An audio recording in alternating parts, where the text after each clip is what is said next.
Hello guys, તો અત્યારે અમે આવી ગયા છીએ સુરત ગુરુકુળમાં. તો ઘણા વર્ષો પહેલા અમે આવ્યા થયા ત્યારે તો આવું રિનોવેશન નહોતું થયું. હવે તો રિનોવેશન થઈ ગયું છે એટલે સરસ છે બધું. ને ઘણા ટાઈમ પછી આ વ્લોગ મૂકું છું એટલે લાઈક કરજો, શેર કરજો, સબસ્ક્રાઇબ કરજો ચેનલને.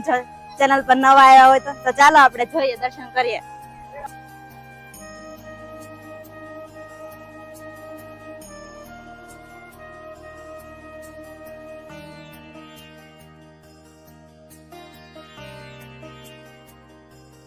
તો ડાયરેક્ટ રસ્તો તો મંદિર પર જવાનો.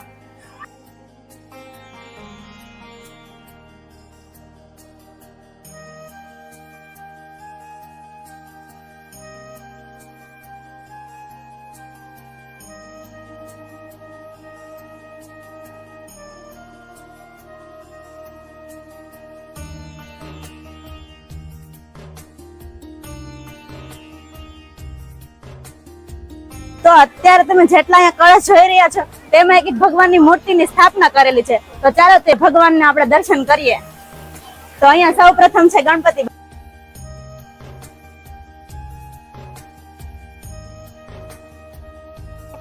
તો અત્યારે આપણે ગણપતિ બાપાનું દર્શન કર્યા અને તેની જ સામે તે કળશની સામે અહીંયા શંકર પાર્વતી એટલે કે શિવ પાર્વતીજીની મૂર્તિની સ્થાપના કરેલી છે.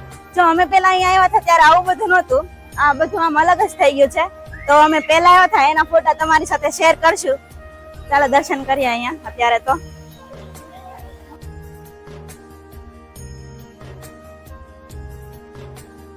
આપણે ગણપતિજી અને શિવ પાર્વતીજીને દર્શન કર્યા અને આપણે મંદિરની અંદર પ્રવેશતા જ ઘનશ્યામજી મહારાજના મંદિર આવે છે. તો ચાલો ત્યાં જઈને દર્શન કરીએ અને પછી આગળની સાઈડ વધીએ.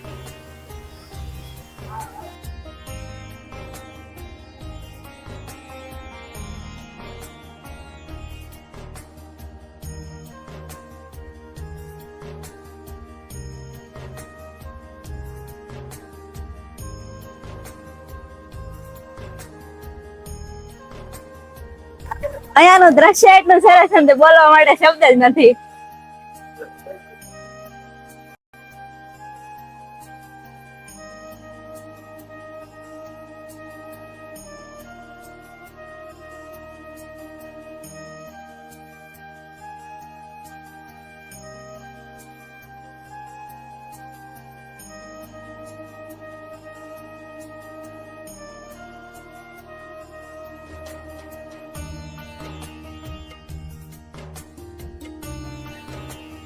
તો તમે બધી જોયું ને અત્યાર સુધી કળશ હતા અને અહીંયા છે શંખ.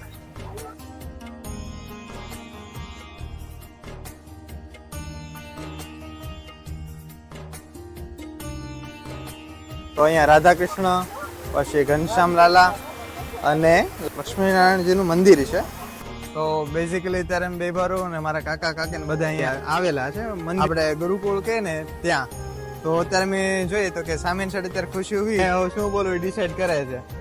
તો કે આ અહીંયા જે મંદિર છે ને આમ અમે જે પહેલા આવ્યા હતા તો એ ટાઈમ પર બહુ વધારે પડતું અલગ હતું. અને આ જે અત્યારે મંદિર જે કળશ ને તમે જોઈ રહ્યા છો તે પહેલા નહીં હતા પણ હાલના અત્યારે નવા બની ગયા છે. અને ખાસ કરીને જો તમે સુરતની અંદર આવ્યો હોય ને તો અવશ્ય ગુરુકુળની મુલાકાત લેવી જરૂરી, જ્યાં તમને આપણી સંસ્કૃતિ છે એની વિશે બધી માહિતી મળે છે. અને હમણાં થોડી વારની અંદર આપણે આ મંદિર છે નીલકંઠ હવેલી છે તો ત્યાં પણ થોડી વાર પછી આપણે ત્યાં જવાના છીએ. તો ત્યાંનો પણ તમને માહોલ બતાવશું. શું કેવું ખુશ છે તારો? કેવું લાગે તને અહીંયા આવ્યા પછી? એમ બધું અલગ અલગ લાગે. મજા ત્યારે તો આમ બધું અલગ હતું, અત્યારે તો આમ બધું અલગ લાગે. મજા આવે. લાસ્ટ ટાઈમ ક્યારે આવી હતી? વધારે 3-4 વર્ષ પહેલા. પછી તો હાલવાની આળા ચડે ને એટલે નથી આવતી. ત્યાં કેટલું બધું ચાલવું પડે એટલે બહુ વધારે પડતી આળસોડી થઈ ગઈ છે. ચાલો દર્શન તો કરી લઈએ. કાંઈ નહીં, ચાલ દર્શન કરી લઈએ.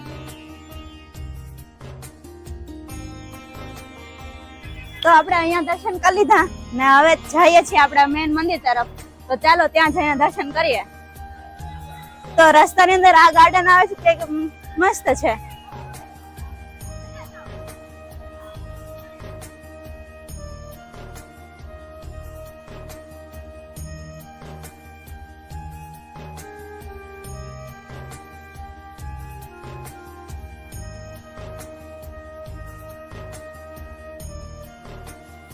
હર હર મહાદેવ.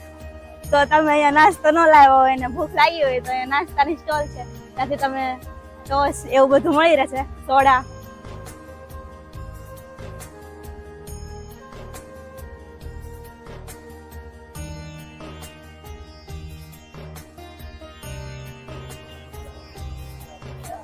તો આ છે નીલકંઠ હવેલી. તો ચાલો ત્યાં અંદર જઈને દર્શન કરીએ.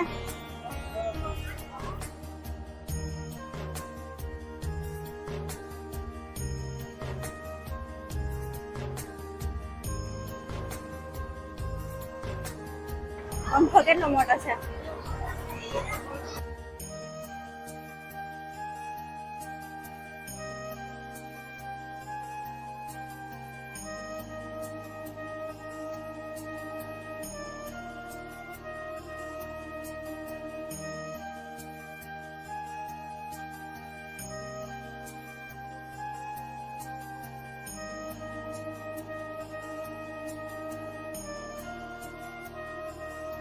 તો અત્યારે જે ગુરુકુળમાં તમે બધું જોયું ને પછી છે આ ગુરુકુળની સંસ્થા છે કે ત્યાં જો વિદ્યાર્થીઓ બધા ભણે છે. અત્યારે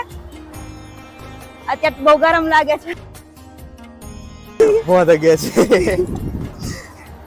તો સાંસ્કૃતિક પ્રદર્શનની અંદર જવા માટેની ટિકિટ જે 10 વર્ષથી ઉપરના છે તેમની 80 રૂપિયા છે અને જે 10 વર્ષથી નીચેની ઉંમરના બાળકો છે તેની ટિકિટ છે 45 રૂપિયા. તો તમારે અહીંયા જવું હોય તો તમારે આ પ્રમાણે ટિકિટ લેવી પડશે.